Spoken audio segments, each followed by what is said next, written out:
Across the vast plains of the United States, a journey along Highway 1600 in Kansas reveals landscapes of profound stillness. As the road approaches Clinton Lake, a handful of houses emerges, unveiling the tiny locality of Stull in Douglas County. This settlement, with barely 20 inhabitants recorded in recent censuses, was never a ghost town, but rather a perpetually small community, reaching its peak with 50 residents at the beginning of the 20th century. Its existence is so discreet that a traveler could pass by without noticing its singular history. The story of Stull dates back to the mid-19th century, around 1850, when German immigrants settled in this fertile agricultural region, drawn by the water, the land, and the forests. They founded a community, but their small number prevented the development of a formal urban structure. There was no mayor or police department, only a small group of families in a remote corner of Kansas. Soon arose the universal need for a final resting place. Because of the distance to the nearest cemetery, they decided to establish their own, a common practice in isolated settlements, which served the families of Stull and the surrounding farms. The name Stull, curiously, does not derive from the word skull, as some suggest. Originally, the settlement was known as Deer Creek, an ancient territory of the Shawnee Native American tribe, who had already abandoned the area long before the Germans arrived. The region was described as a strange place of huge trees and deep forests, but the settlers prospered. The cemetery they erected remains to this day. As one drives west along the road, the houses of Stull come into view, and to the right lies its burial ground. The current name, Stull, was adopted in the early 20th century, in honor of Sylvester Stull, the postmaster, whose home served as the community's mail reception point. The apparent tranquility of Stull was abruptly interrupted in 1974 by an article in the University of Kansas newspaper titled "Kansas Town Haunted by the Devil," written by Jane Pellner. This report attributed to the small settlement the startling claim of being a place where the devil manifested twice a year, on Halloween night and during the spring equinox March 21st. The legend held that even before the arrival of the German settlers, the area had been a meeting point for demons and witches, and that the cemetery, where the old church stood, housed one of the gates of hell. Driven by their Protestant beliefs and echoing the traditions of German witch hunting, the settlers decided to build a church in that very place. The Emmanuel Evangelical Church, a modest one-room stone structure with a gabled roof, was strategically located at the back of the cemetery, not near the houses. It is said that this peculiar location was meant to seal or cover the supposed gate of hell and to counteract the witches' gatherings. The 1974 article delved deeper into the anomaly. It recounted that before the Germans' arrival, a witch participating in a Sabbath had become pregnant by the devil, giving birth to a being so abominable that even the witches themselves could not bear to look at it. This demonic offspring died shortly after birth and was buried beneath the church, followed by its mother, interred beside it. Although the exact location of these graves remains uncertain, the legend endured. The people of Stull and local historians, quite rightly, categorically denied these claims, since no town would accept being known as the home of an infernal gate. However, the story did not end there. It is said that in the early 20th century, the inhabitants of Stull managed to capture a witch during one of her gatherings. Without hesitation, they hanged her from a tall tree beside the church and, after her death, buried her. Her grave, according to legend, bears the inscription, "Witchet." This act, far from deterring evil, is said to have enraged the devil even more. The Emmanuel Evangelical Church was abandoned in 1922. A new one, the Mount Zion Methodist Evangelical Church, was erected across the road, next to the fire station. The reason for the move, according to some, lay in the belief that the hanged witch haunted the congregation, especially on Halloween night and March 21st. The act of spilling blood on sacred ground was believed to have reopened the gate to hell, undoing all efforts to seal it. Despite the locals' denials and the lack of historical evidence, the legends of Stull attracted the curious. The abandoned church, whose roof had collapsed, became a magnet for those seeking the strange, who supposedly found demonic drawings, candle remains, and evidence of rituals.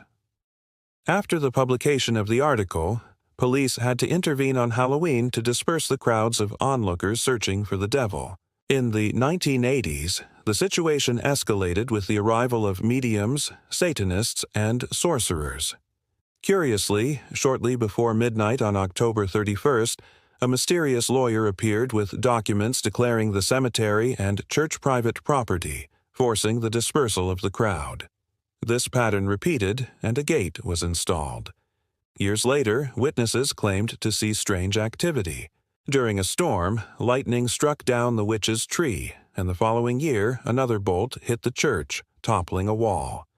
Finally, in 2022, the church disappeared entirely. The property owners denied having ordered its demolition, and the inhabitants of Stull refrained from making statements. Some believe that the disappearance of the church released the devil, others that the place was already impregnated with his influence. Reports of dizziness, fatigue, and photographs of strange figures among the trees persist, especially near Halloween, along with clear signs of magic and dark rituals. Leaving behind the mysteries of Kansas, the journey continues southward to the Colombian capital, Bogotá. There stands the imposing Central Cemetery, inaugurated around 1868. Its creation marked a milestone, since before that date burials were confined to churches, where the parish priests decided who was worthy of burial. Catholics and acceptable people were interred.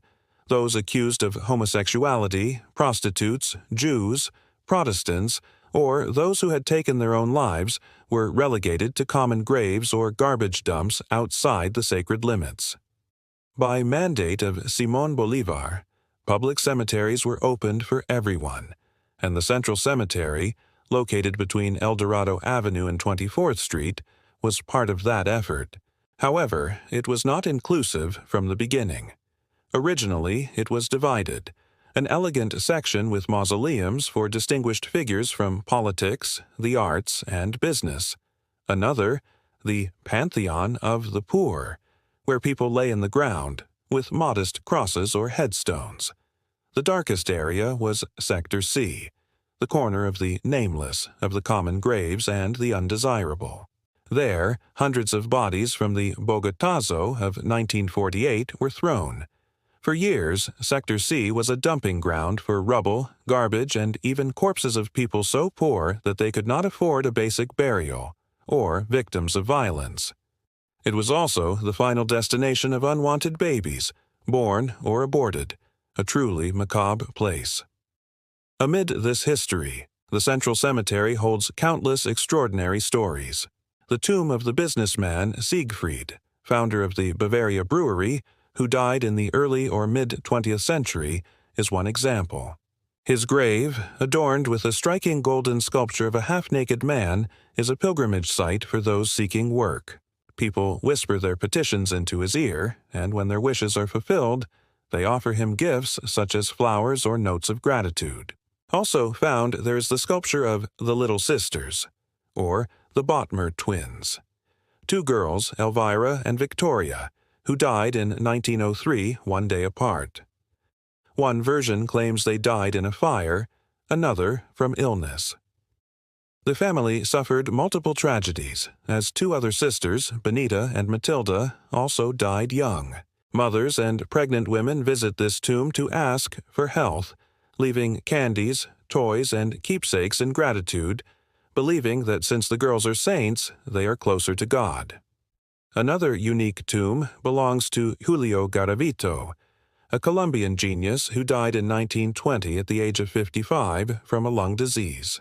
Astronomer, mathematician, physicist, engineer, and economist, his legacy is so vast that a lunar crater bears his name.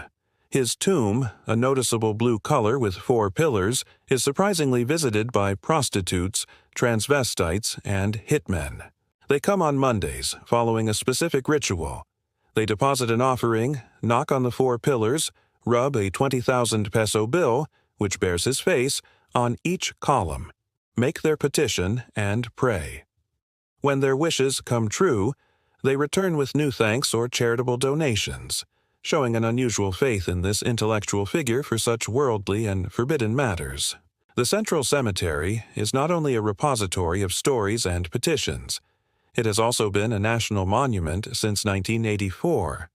The former Sector C was transformed into the Memorial of Reconciliation, Peace, and Memory, and Sector B became the Park of Reconciliation in reference to Colombia's civil conflicts.